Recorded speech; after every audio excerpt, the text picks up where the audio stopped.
of malicious use of RPA.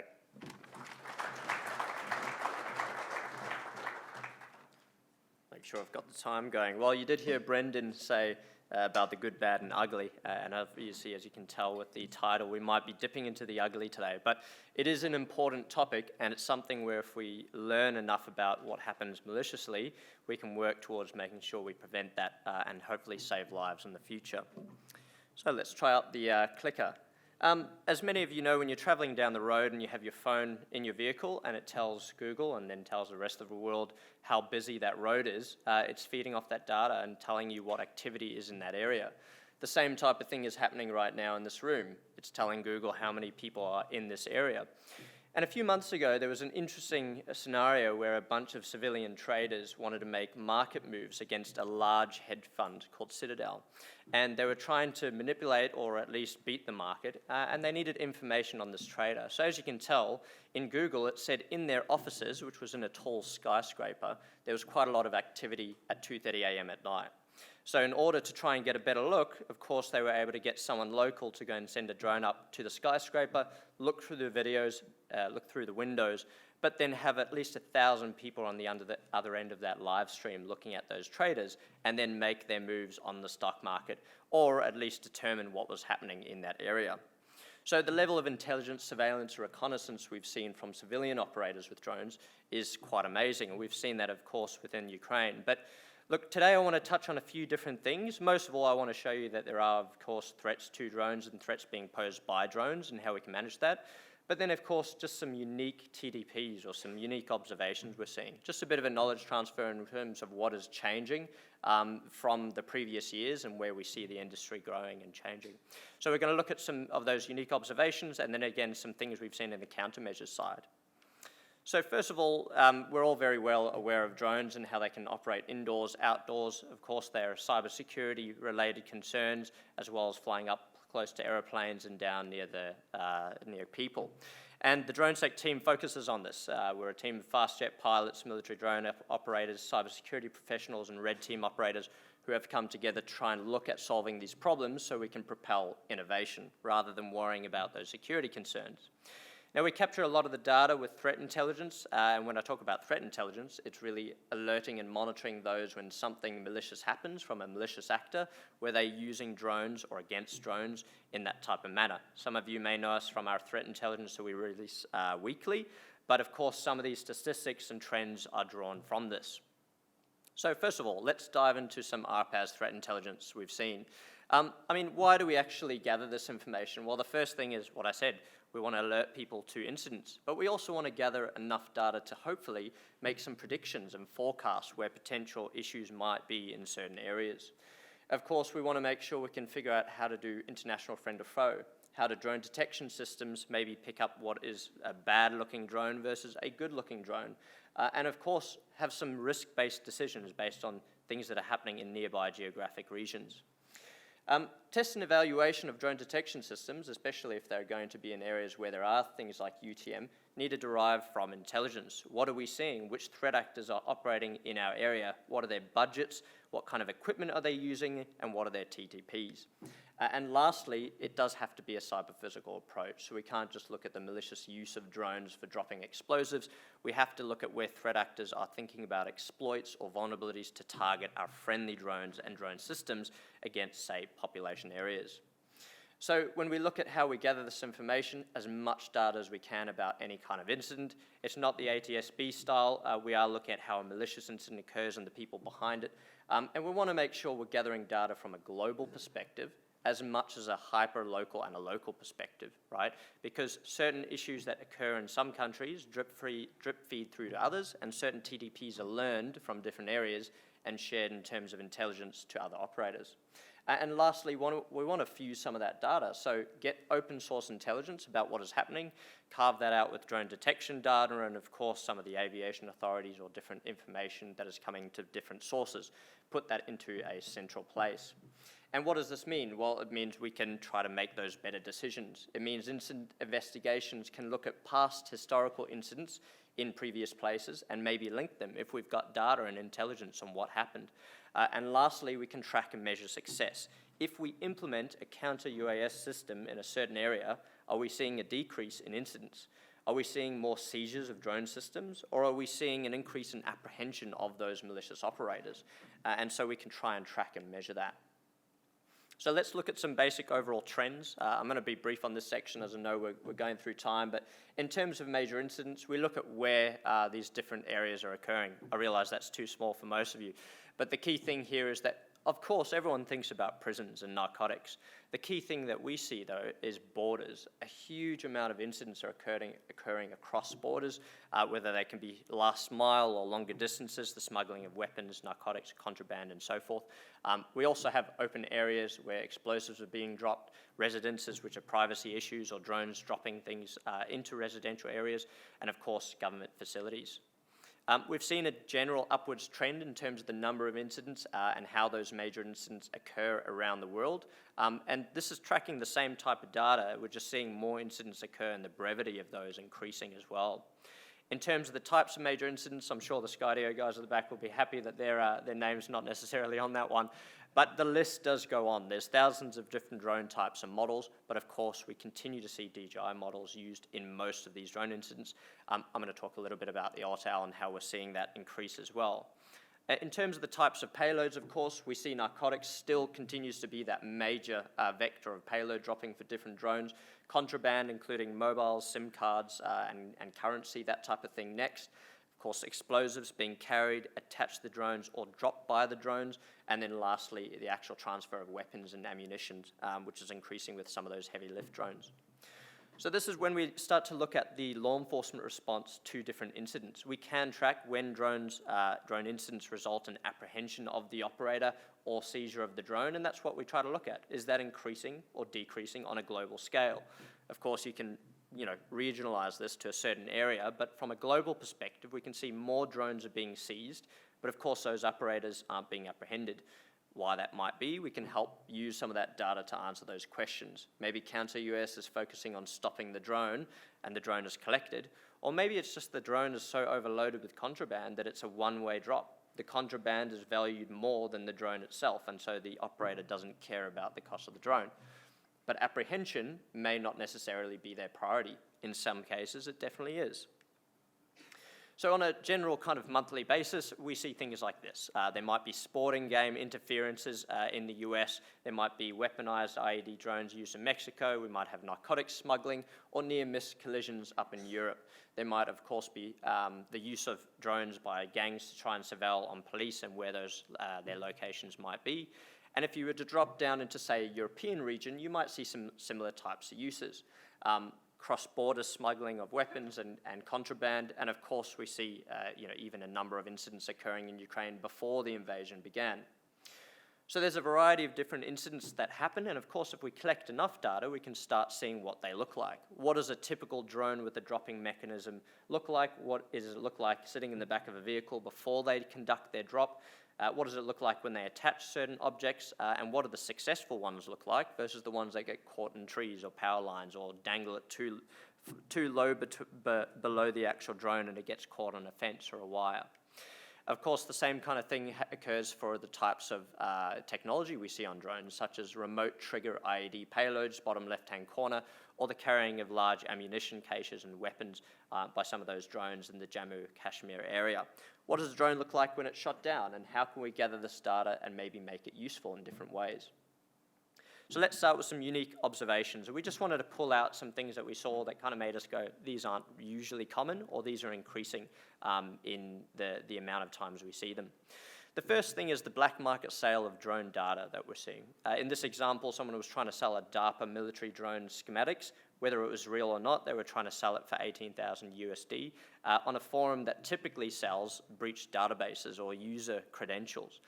We've seen the same type of thing with everything from purchaser information for law enforcement who have bought a fleet of drones and that information is stored somewhere, access to manufacturer servers to try and gain advantage of those servers and the people flying those drones, accounts that have been hacked from DJI that nefarious individuals might choose to use to reduce attribution, and of course even footage and photos that people are using for critical infrastructure modeling that's stored somewhere and then taken advantage of and try to be sold online.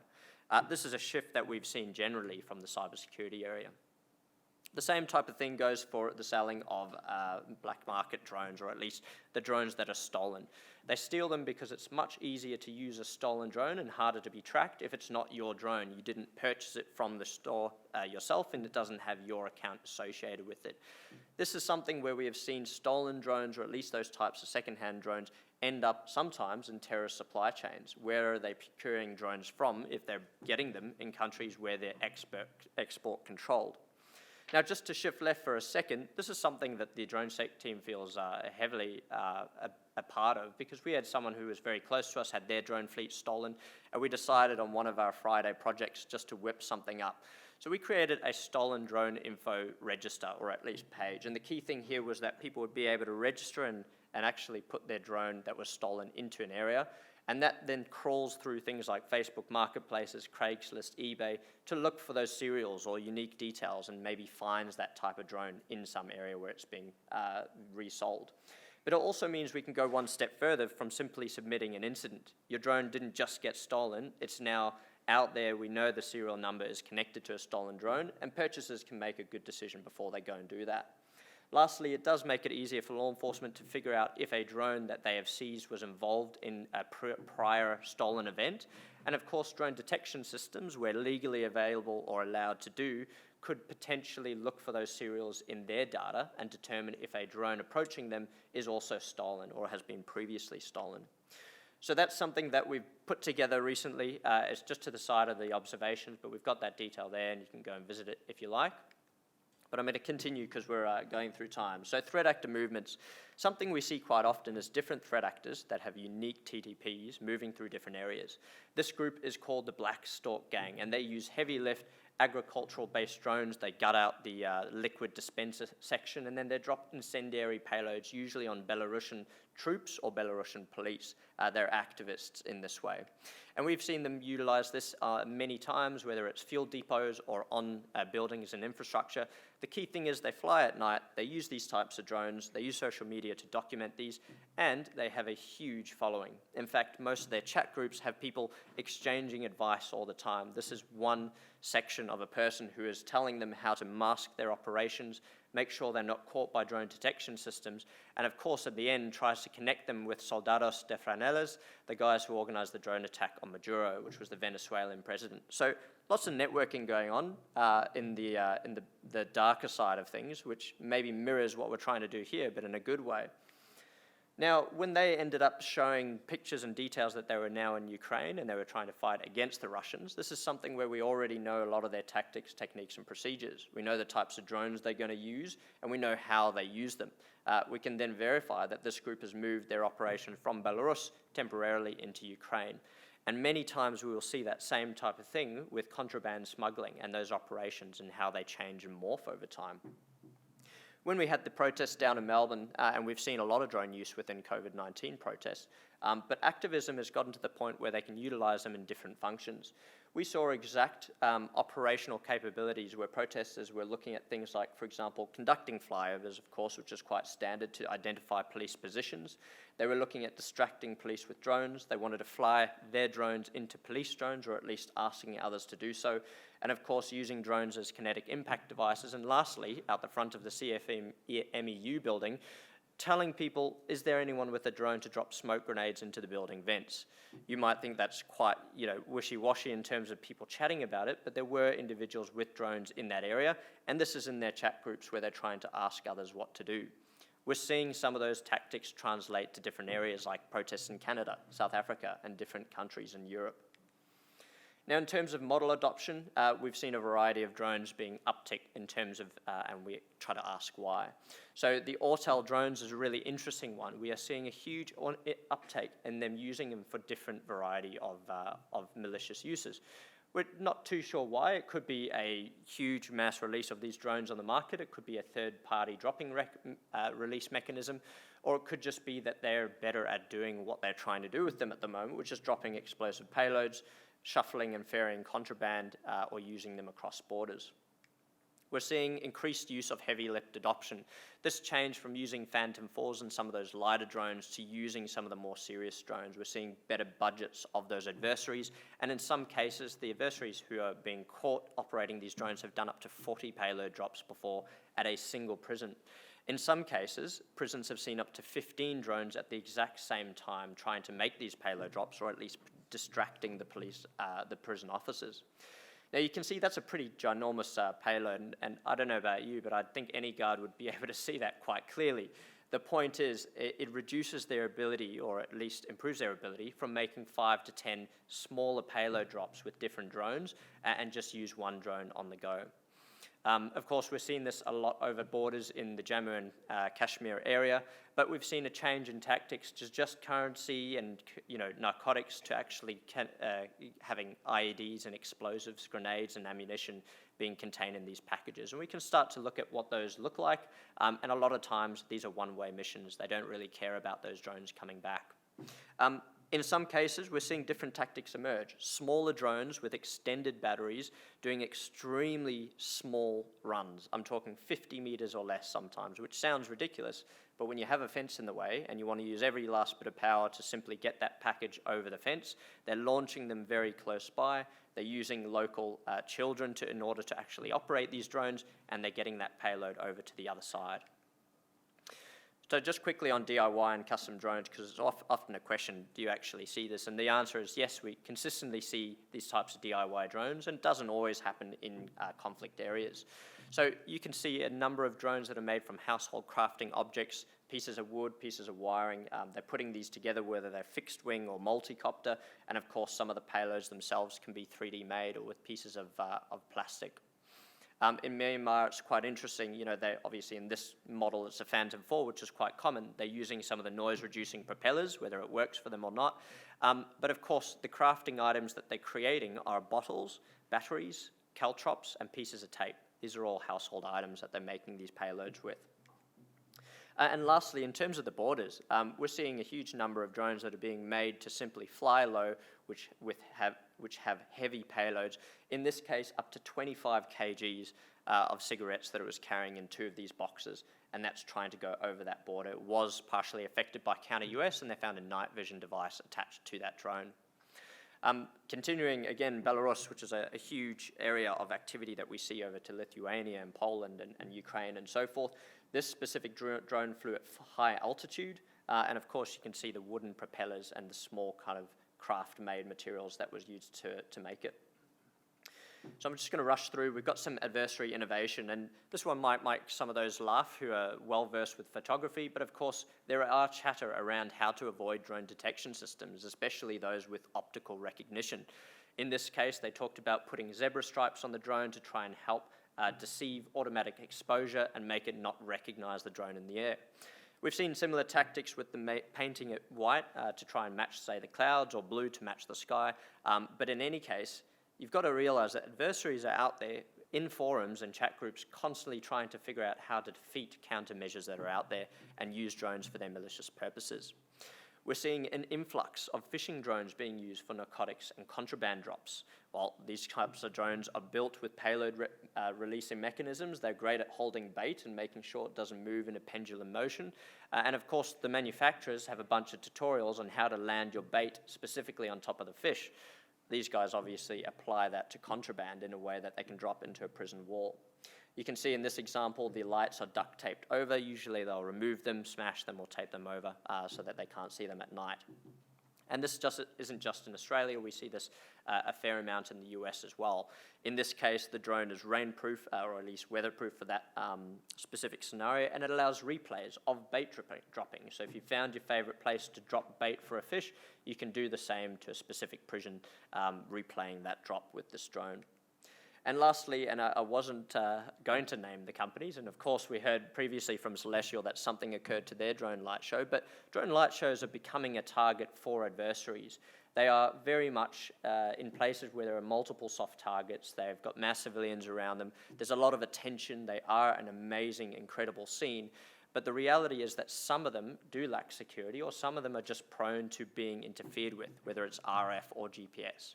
And so we are seeing an increasing trend, especially in the Southeast Asia Pacific region. There's been more than 4 specific events where they do believe they were maliciously intruded with, and those drones have fallen down on people when conducted above civilians.